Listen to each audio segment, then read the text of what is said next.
And now, live from the studios of Freedom's Phoenix, Ernest Hancock. Father, Father, help us, send some guidance from above. 'Cause people got me questioning, where is the love? Where is the love? Hey, I gotta emphasize it. It's right here on Freedom's Phoenix. Declare your independence. Me, Ernest Hancock, here in Phoenix, Arizona, IA from the beautiful studios of Freedom's with an S, Phoenix.com. I'm very happy to have Eddie Schmidt on following Kirby Dick. I don't know if Eddie knew that we had Kirby Dick on in the segments before you, and he wanted to make sure that I said hello, and he's glad that you're coming on. I'll tell you the theme, what we're doing. Eddie Schmidt is an Oscar-nominated filmmaker. He's writer, producer, and commentator, as well as the board president of the International Documentary Association. Now, one of the movies that you produced was This Film Is Not Yet Rated. And I've used that over the years to make a lot of points. And the main point that we got out of Kirby was that, you know, this is a monopoly that they use to make sure they make money and kind of, you know, suppress independent filmmakers and whatever else is going on here. But my thing was, I'm like, then why is it? And he says because violent movies make more money. My thing is that to have a rating system that is so dominating over putting independent filmmakers that have anything to do with sexual content, anything that's visual, anything, you know, that's bad. Evil, bad, bad, bad. But if you got a machete that hacks off the breast of some young whatever and slings it on the camera lens, you know, that's okay. And I'm like, man, there are some sick minds behind this stuff. And I want from your perspective that you represent, you know, in lawsuits, you represent in the media, you represent a lot of these independent filmmakers. And I'm going, you know, do you feel that there's some kind of stuff going on? It seems like there's some kind of social engineering that's in the minds of these people doing the ratings along with the economic part of it.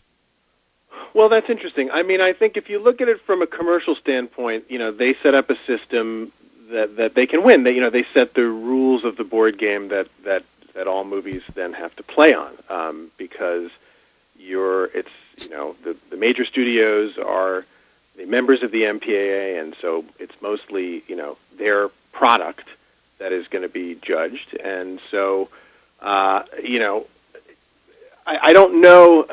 I think if the social engineering aspects are happening, it's probably not by design. However, it's not any less unfortunate because of that. I think it's, and probably I'm echoing what Kirby said, it is mostly from a commercial perspective, and that, you know, most of who is Hollywood making movies for mostly? Well, it's, you know, 12-year-old boys, you know, with ADHD. You know, I mean, it's like things blowing up, and, you know, those are the big, you know, laser shooting robots, and so, you know, that stuff tends to be in the PG-13 realm.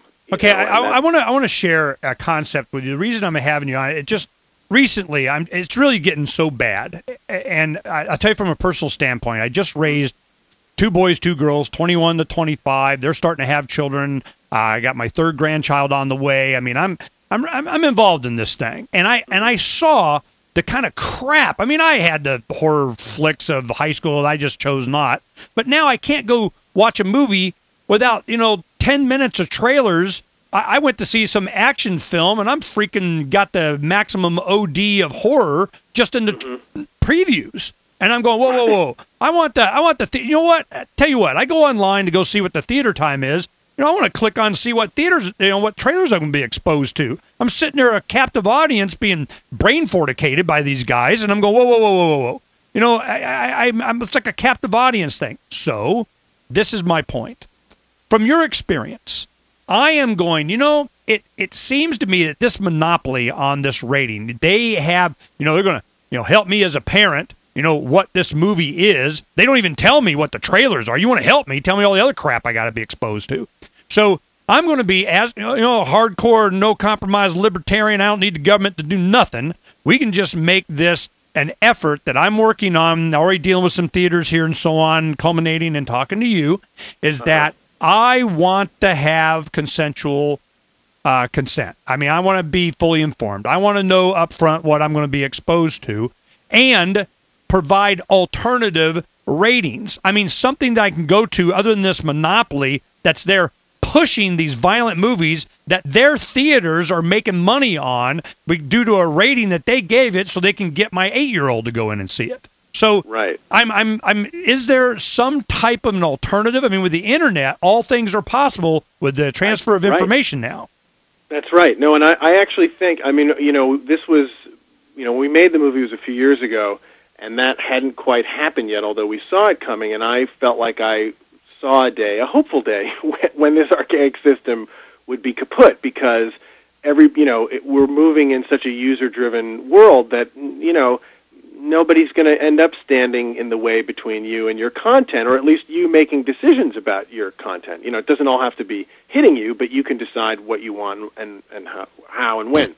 But I think you still won't necessarily know what's in the souffle, until you can read the ingredients. And one of the websites out there that I like a lot and I use, nobody's paying me to say this, when looking for alternatives, here's what I've used as a parent, is something called Kids in Mind, kidsinmind.com. And if you go there, you'll see that they give incredibly detailed descriptions for what's in movies. They have a chart, like a 1 to 10 for sex and nudity, 1 to 10 for violence and gore, 1 to 10 for profanity, and they go into, quite detailed of exactly what you're going to see. And so if you look at it and you think, PG-13, really 10 people get their heads cut off? I don't think I want to take my 12-year-old to see that. Whatever the case may be, you actually have the information to make a real decision, as opposed to some kind of cutesy descriptor that the MPA will stick under that, letter grade. Excellent. And this, we're putting it up on today's archive. Producer's doing it right now. Right now, you go check freedomsphoenix.com, and make sure you put it in the entertainment movies category too, okay? And you guys go there, and those listening delayed on iTunes and whatever, man, I tell you, go check this out. Help use your own mind and your own abilities and resources on the internet to help, keep your kids' minds from being polluted. I'd rather them, watch consensual sex on the screen than, the machetes. I mean, this is amazing. Of course, I get in fights with my wife. She doesn't want to, them see either. But I'm going, look, if I had my preference and they say, oh, this is PG-13 as they're slinging and ringing and, blood splattering and whatever, and then this. I mean, I'm definitely not a censorship guy. I just want to be fully informed when I go see a certain movie with my children. I got grandkids coming up, and, maybe we'll go, okay, maybe we want to go see Saving Private Ryan, and it's a, higher rated movie, and you prepare them for it, and they're 10, and you want to, get them out of this, I just want to go play war crap. And let me tell you what real war does. Realism oftentimes is a very effective teaching tool, but I do not want to be propagandized. I do not want to be socially manipulated. I do not want my brain filleted out in front of these people for them to play with without my informed consent. So, right. Here we have their. I want to make this one statement. Yeah. We're going up against break here. The one point that we're at right now is they believe that you're not going to have a choice. They're like, we're the monopoly. You come to us because we got it and life sucks. Get used to it. Well, I tell you what my choice is. I got big screen TV with surround sound Blu-ray. Bite me, I'll wait. You see my point? So I'm all over Mark, and just I say, well, you know what? I'll wait. Heck, I'll do it at I'llwait.com. I'll wait to see the movie.com or something. Leave me alone zone. I just, this is where I'm going with this, and it's very important to me, and I was very happy to finally be able to get you guys on to talk, because in the future, there's going to be a lot more that we're doing, and because of your experience, and this movie is not yet rated. Now, when we come back here on Declare Your Independence, I pinky swear I'm going to, let Eddie talk all he wants, because what I want is I want to get where the future is. What's happening in the independent movie making? It was growing. It was expanding very rapidly. We have all these film festivals and so on. What's happening to it? Why? Where's the barriers? How can we help? Because I'm telling you, man, I want something else, and I'm looking for it. Eddie Schmidt's going to help me find it.